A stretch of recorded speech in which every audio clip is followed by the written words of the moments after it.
నమస్కారం, సింగం టీవీకి స్వాగతం. ఇప్పుడు ఈ వీడియోలో నేను చెప్పబోయే వివరాలంటే మీ మతిపోవడం ఖాయం. ఇంత దుర్మార్గమా, ఇంత నీచమా, చంద్రబాబు ఇంతటి అకృత్యానికి పాల్పడ్డా అనేటువంటి విషయం మీకు దిగ్భ్రాంతికి గురి చేస్తే మిమ్మల్ని అందుకు బాధ్యత నాది కాదు.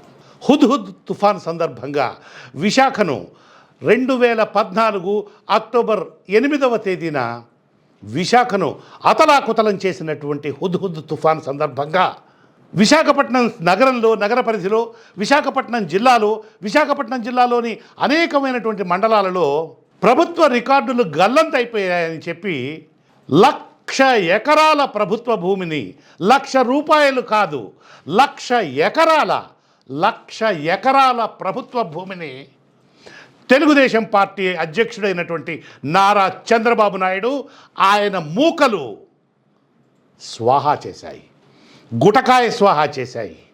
మరింత వివరంగా ఈ రెండవ భాగంలో వివరించబోతున్నాను, అవతరించండి. టీడీపీ అధికారంలోకి రాగానే చినబాబు ముఖ్యనేత, మంత్రులు, ఎమ్మెల్యేలుగా ముందుగా దృష్టి సారించింది రెవెన్యూ శాఖపైనే. ఆర్డీఓ, తహసీల్దార్ల పోస్టుల్లో తాము చెప్పింది తూచా తప్పకుండా చేసేటువంటి వారిని వారు నియమించుకున్నారు. అయితే ఆర్డీఓలను ట్రాన్స్ఫర్ చేసేటువంటి అధికారం కూడా రెవెన్యూ మంత్రి నుంచి లాగేసుకొని ముఖ్యమంత్రి తన దగ్గరే పెట్టుకోవడం, హుద్హుద్ తుఫాన్ సమయంలో విశాఖలోనే స్వయంగా మకాం వేసి ఉండడం, ఆ సమయంలోనే రికార్డుల ట్యాంపరింగ్ జరిగిందని కలెక్టర్ చెబుతూ ఉండడాన్ని గమనిస్తే విశాఖ భూకుంభకోణం పెద్దల స్థాయిలోనే జరిగిందనేది అర్థమవుతుంది.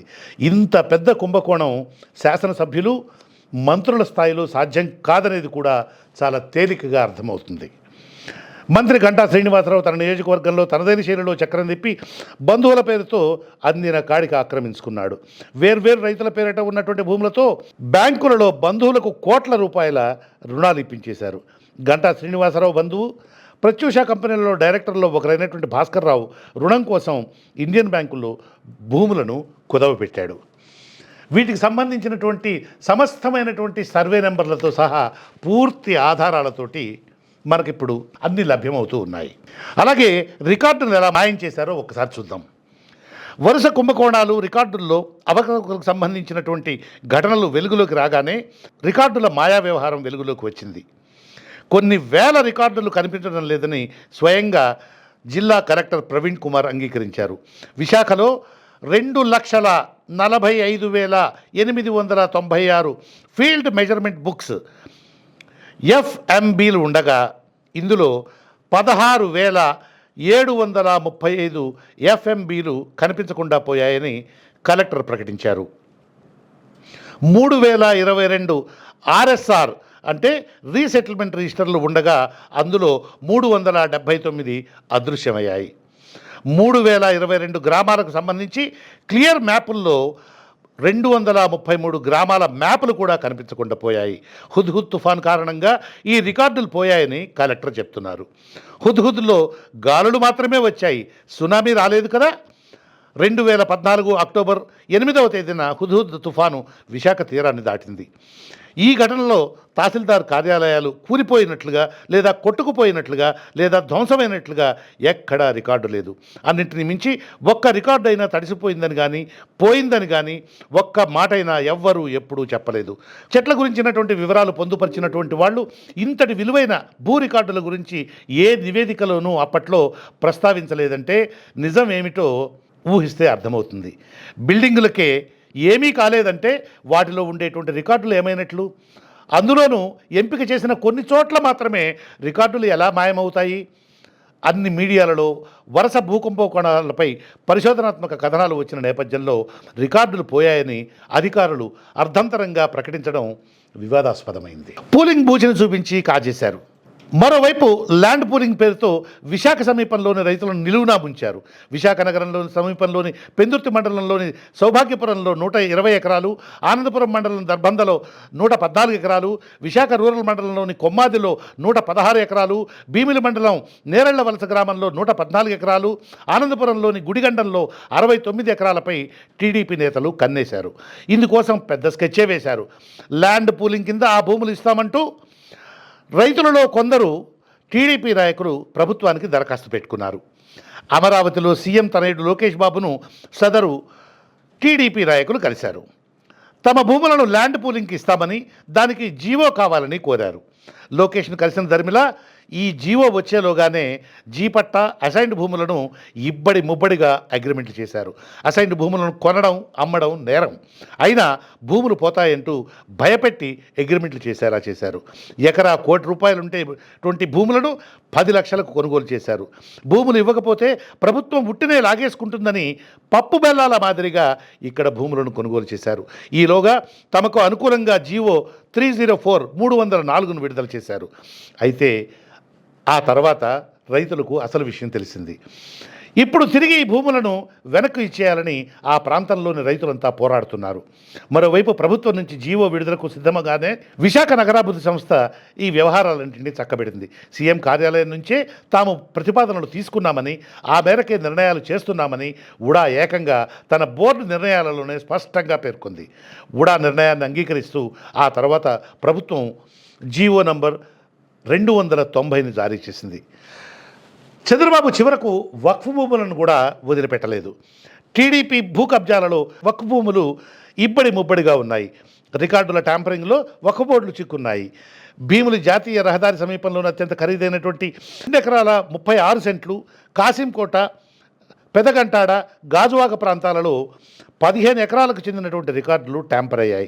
పెదగంటాడలోని దేవాడలో వక్ఫ్ బోర్డుకు సంబంధించి 5,307 ఎకరాలు ఉండగా వీటిలో 1,993 ఎకరాలు అన్యాక్రాంతమయ్యాయి. కాసింకోట్లోని బయ్యవరంలో 262 ఎకరాలకు గాను 222 ఎకరాలు, భీమునిపట్నంలో 30 ఎకరాలకు గాను 27 ఎకరాల 39 సెంట్లు, సీతాపురంలో ఉన్నటువంటి 6 ఎకరాలు, ఎస్ రాయవరంలోని 2 ఎకరాల 80 సెంట్లు, విశాఖపట్నం నగరంలోని సీతంపేటలోని 8 ఎకరాల 62 సెంట్లు, యలమంచిలలో 2 ఎకరాల 35 సెంట్లు మొత్తం అన్యాక్రాంతమయ్యాయి. ఇందులో ప్రభుత్వ శాఖలు 2,072 ఎకరాలు ఆక్రమించుకోగా మిగిలిన వాటిలో 2,226 ఎకరాలు టీడీపీ నేతల చేతుల్లో ఉన్నాయి. ఇప్పటికీ చివరకు అసైన్డ్ భూములను కూడా మింగేశారని ఇందాక చెప్పాను కదా. విశాఖ జిల్లా పెందుర్తి మండలం ముదపాకలో 3 సర్వే నంబర్లు 1, 38, 76లో సుమారుగా 955 ఎకరాల అసైన్డ్ భూములు ఉన్నాయి. ఆయా భూములకు 40 ఏళ్ల క్రితం 450 మంది రైతులకు అప్పటి ప్రభుత్వం పట్టాలు జారీ చేసి మరీ భూములను కేటాయించింది. నాటి నుంచి ముదపాక శివారు గ్రామం గోవిందపురంలో రైతులు ఆయా భూముల్లో జీడి మామిడి ఇతర పంటలు వేసి ఫలసాయం పొందుతున్నారు. 2014లో టీడీపీ ప్రభుత్వం వచ్చిన తర్వాత భూములపై వారి కన్నుబడింది. ఏడాదిన్నర కిందట విశాఖ పట్టణాభివృద్ధి సంస్థ ఆ భూములను ల్యాండ్ పూలింగ్ చేస్తుందన్న సమాచారంతో మాజీ మంత్రి, ప్రస్తుత ఎమ్మెల్యే బండారు సత్యనారాయణమూర్తి అంటే మంత్రి రోజా మీద అత్యంత నీచంగా, నికృష్టంగా, దరిద్రంగా, చండాలమైనటువంటి వ్యాఖ్యలు చేసినటువంటి దరిద్రుడు ఎవరైతే ఉన్నారో అదే బండారు సత్యనారాయణమూర్తి మిగిలినటువంటి తన పార్టీ నేతలతోటి రంగంలోకి దిగారు. ల్యాండ్ పూలింగ్ ప్రకటన రాకముందే పక్కా ప్రణాళిక రచించినటువంటి టీడీపీ నేతలు అంటే తెలుగుదేశం పార్టీ నేతలు స్థానికంగా ఉన్నటువంటి బినామీలను రంగంలోకి దించారు. త్వరలో మీ భూములను ప్రభుత్వం లాక్కుంటుంది, అప్పుడు ఎకరాకు 2 లక్షలకు మించి లభించదంటూ భయపెట్టారు. అదే తమకు ఆ భూములు ఇచ్చేస్తే 10 లక్షలు ఇస్తామని ఆశ చెప్పారు. దీంతో అయోమయానికి గురైనటువంటి రైతులు బినామీలు చెప్పినట్లే అడ్వాన్స్ కింద 1,00,000, 2 లక్షల చొప్పున తీసుకొని వారు ఎక్కడ సంతకాలు పెట్టమంటే అక్కడ సంతకాలు పెట్టేశారు. దాదాపు 320 పట్టాలను ఇలా తెగనమ్ముకున్నారు. సుమారు 500 ఎకరాల భూములను మొత్తం 10 కోట్ల రూపాయలకు అమ్మేసుకున్నారు. వాస్తవంగా ఎకరా రేట్ అక్కడ ఉడా ధర ప్రకారమే ₹1,00,00,000. అంటే 500 కోట్ల రూపాయల విలువైనటువంటి పొలాలను కేవలం 10 కోట్ల రూపాయలకే రైతుల నుంచి తెలుగుదేశం పార్టీ నాయకులు కాజేశారన్నమాట. ఇంకా మిగిలినటువంటి భూములకు సంబంధించి రైతుల వద్ద మిగిలిపోయిన పట్టాలను చేజిక్కించుకునే ప్రయత్నంలో ఉండగా అప్పట్లో మీడియా కథనాలతో గోవిందపురం రైతులు ఈ కుట్రను పసిగట్టారు. రైతులంతా ఒక్కసారి తిరగబడడంతో ఈ భారీ కుంభకోణం బయటపడింది. అప్పటికే రైతుల భూములలోని చెట్లను తొలగించడం, ఆక్రమణలకు అనుగుణంగా రోడ్లు వేసుకోవడం జరిగిపోయాయి. ఇలా ఎక్కడ జాగా తొలగితే అక్కడ పాగా వేస్తూ తమ కబంధ హస్తాలలోకి భూములను లాగేసుకున్నారు. అడ్డొచ్చిన బక్కచిక్కన రైతులను అధికార మదంతో భయపెట్టారు. టీడీపీ అధికారంలో ఆ పార్టీ నేతలు ఎలా రెచ్చిపోతున్నారంటే రెవెన్యూ అధికారులు ప్రభుత్వ భూముల్లో బోర్డులు పాతుకున్న గీతం లాంటి వారు యథేచ్ఛగా అక్కడ నిర్మాణాలు సాగించగలుగుతున్నారు. ఈ వీడియో కనుక మీకు నచ్చేట్లయితే ఈ వీడియోను పూర్తిగా చూడండి.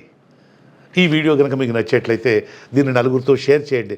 ముఖ్యంగా విశాఖపట్నం వాళ్ళు, జిల్లాలోని వాళ్ళు దీన్ని విశాఖపట్నం జిల్లాలోని తమ స్నేహితులందరితో కూడా షేర్ చేసేట్లయితే చంద్రబాబు యొక్క దుర్మార్గం అనేటువంటిది కళ్ళకు కట్టినట్టు తెలుస్తుంది.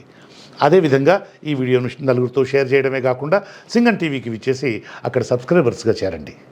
నమస్కారం.